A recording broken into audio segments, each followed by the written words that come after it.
देखिए पिछले 15 सालों में ख़ास तौर पर जिस तरीके से बिहार बद से बदतर हालात पर गया है, उसके ज़िम्मेदार आज की तारीख में सिर्फ़ और सिर्फ मौजूदा मुख्यमंत्री नीतीश कुमार। प्रदेश की जनता मुख्यमंत्री नीतीश कुमार की नीतियों से नफरत करती है और ये आप देखेंगे, दावे के साथ मैं कह रहा हूँ, तीसरे चौथे नंबर पर मुख्यमंत्री की पार्टी इस बार दोनों सीटों के उपचुनाव में पहुंचेगी। नन कश्मीरियों पर हमला बदस्तूर जारी है। आज बिहार की 2 विधानसभा सीटों के लिए होने वाले उपचुनाव में लोजपा रामविलास भी उतर चुकी है। पार्टी कुशेश्वर स्थान में चुनाव प्रचार करेगी। लोजपा के तमाम नेता फिलहाल कुशेश्वर स्थान में कैंप कर रहे हैं और चिराग पासवान भी चुनाव में प्रचार के लिए दिल्ली से पटना पहुंच गए हैं। नमस्कार, गुड मॉर्निंग न्यूज के साथ मैं दिवाकर पांडे। चिराग ने कहा है कि तमाम लोजपा के नेताओं को ये जिम्मेवारी दी गई है कि अपने अपने पंचायतों की जिम्मेवारी अच्छे से निभाएं और मुझे खुशी है कि लोजपा नेता ये कर रहे हैं। कोई नेता बूथ स्तर की जिम्मेवारी भी निभा रहे हैं।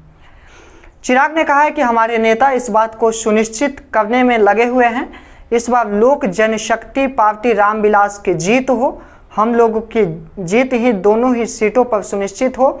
इसके लिए तमाम पार्टी के कार्यकर्ता और नेता इस मुहिम में लगे हुए हैं। मेरा भी कार्यक्रम अगले 10 दिन तक है। अगले 10 दिन तक मैं प्रचार करूंगा। वही किसी गांव में अभी रात्रि विश्राम कर प्रचार को आगे लेकर जाना है। चिराग ने कहा कि तारापुर मेरा संसदीय क्षेत्र है, जबकि कुशेश्वर स्थान मेरा ननिहाल है। पिछला चुनाव हमने जदयू को हराने के लिए लड़ा था, लेकिन इस बार लोजपा जीतने के लिए, जबकि जदयू अपनी जमानत बचाने और तीसरे स्थान के लिए लड़ाई लड़ रहा है। चिराग ने कहा कि जदयू अगर अपनी जमानत बचा पाए तो बड़ी उपलब्धि होगी। कश्मीर की घटना पर सांसद चिराग पासवान ने केंद्र सरकार से कार्रवाई की मांग की है। चिराग ने बिहार सरकार से मांग करते हुए कहा है कि जिनकी भी आतंकियों के द्वारा हत्या की गई है उनके परिजनों को सरकारी नौकरी दी जाए। देखिए रिपोर्ट। की पार्टी बनने के बावजूद उन्होंने मुख्यमंत्री बनना स्वीकार किया और पुनः वो प्रदेश के मुख्यमंत्री बनकर प्रदेश को बर्बाद करने पर वो तुले हुए हैं।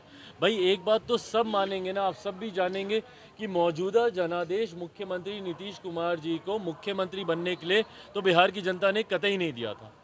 उन्होंने और किसी भी पार्टी का समर्थन किया हो, पर उन्होंने मुख्यमंत्री जी को मुख्यमंत्री बनने का जनादेश नहीं दिया था। पर ज़बरदस्ती अपने लालच में किसी का आशीर्वाद प्राप्त कर कर, किसी पार्टी का समर्थन प्राप्त कर कर वो परिस्थितिवश पुनः मुख्यमंत्री बन गए हैं। पर प्रदेश की जनता उनको मुख्यमंत्री बनता नहीं देखना चाहती थी और यही आपको इस बार के विधानसभा के चुनाव में भी देखने को मिलेगा। देखिए 15 साल पहले क्या था नहीं था, आज की तारीख में जो युवा है या जिस पीढ़ी से मैं खुद आता हूँ, भाई हम लोग को नहीं फ़र्क पड़ता कि 15 साल पहले क्या था नहीं था।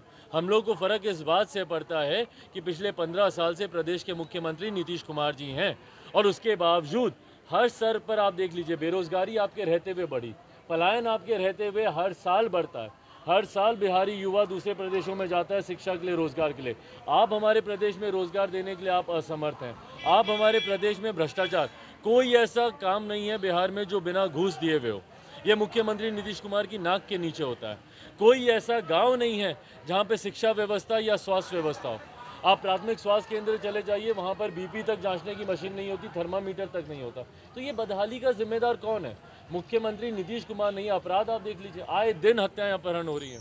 तो इस पर रोकथाम लगाने में नाकाम आज की तारीख में मुख्यमंत्री नीतीश कुमार हैं। प्रदेश की जनता मुख्यमंत्री नीतीश कुमार की नीतियों से नफरत करती है और ये आप देखेंगे, दावे के साथ मैं कह रहा हूँ, तीसरे चौथे नंबर पर मुख्यमंत्री की पार्टी इस बार दोनों सीटों के उपचुनाव में पहुंचेगी। नन कश्मीरियों पर हमला बदस्तूर जारी है। आज भी जिम्मेदारी उन लोगों ने ली है और इस बात को सुनिश्चित करने में लोक जनशक्ति पार्टी के प्रदेश स्तर के, राष्ट्रीय स्तर के नेता इस बात को सुनिश्चित करने में लगे हुए हैं कि इस बार लोक जनशक्ति पार्टी रामविलास, क्योंकि अब हमारे नेता का नाम भी अब हमारी पार्टी के साथ है, तो हम लोगों की जीत दोनों सीट पर सुनिश्चित हो। इसके लिए तमाम पार्टी के कार्यकर्ता, नेता इस मुहिम में लग गए हैं। विड्रॉल तक का हम लोग को भी इंतज़ार था और कल के बाद से मेरा भी कार्यक्रम निरंतरता में अगले 10 दिन, क्योंकि 10 दिन का प्रचार अभी है, निरंतरता में अगले 10 दिन कुशेश्वर स्थान और तारापुर में ही होगा। वहीं पर रहना, वहीं किसी गांव में रात्रि प्रवास करके अगले दिन वहीं से प्रचार को आगे लेकर जाना, ये अगले 10 दिनों का हम लोग का कार्यक्रम है। तारापुर विधानसभा आपके संसदीय क्षेत्र में है, कितनी बड़ी चुनौती मानते हैं? देखिए, चुनौती में दोनों सीटें हैं। तारापुर जहाँ एक तरफ मेरा संसदीय क्षेत्र है, वहीं कुशेश्वर स्थान मेरा घर हुआ।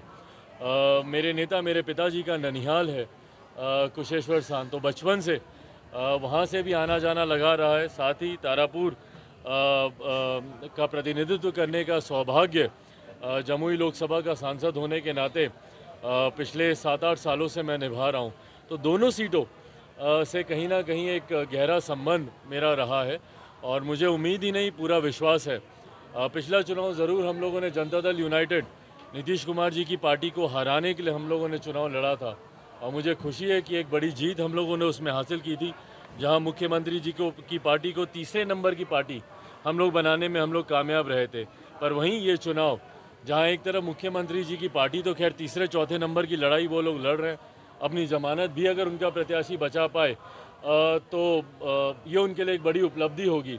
आप सब देख ही रहे होंगे, जहाँ जहाँ उनके नेता कहीं प्रचार के लिए जा रहे हैं या उनके समर्थन में अगर कोई जा रहा है तो वहाँ पर उनको किस तरीके से विरोध का सामना करना पड़ रहा है। तो बहरहाल जनता दल यूनाइटेड की लड़ाई अपनी तीसरे चौथे नंबर या जमानत बचाने मात्र की है। वहीं लोक जनशक्ति पार्टी दोनों सीट पर अपनी जीत को सुनिश्चित करने के लिए इस बार मेहनत करेगी। चिराग पासवान के पास जो नीतियों का विरोध आप कहते हैं कि नीतीश कुमार की नीतियों का विरोध करेंगे, इससे पहले भी जो बिहार में शासन में लोग रहे उनको लेकर के भी आप लोगों को बताएंगे उनके शासनकाल में क्या था या सिर्फ नीतीश की नीतियाँ ही होंगी? देखिए, पिछले 15 सालों में खास तौर पर जिस तरीके से बिहार बद से बदतर हालात पर गया है, उसके जिम्मेदार आज की तारीख में सिर्फ और सिर्फ मौजूदा मुख्यमंत्री नीतीश कुमार ही हैं और ये उनका लालच है। ये मुख्यमंत्री नीतीश कुमार जी का लालच है कि इतने कम सीटें आने के बावजूद, तीसरे नंबर की पार्टी बनने के बाद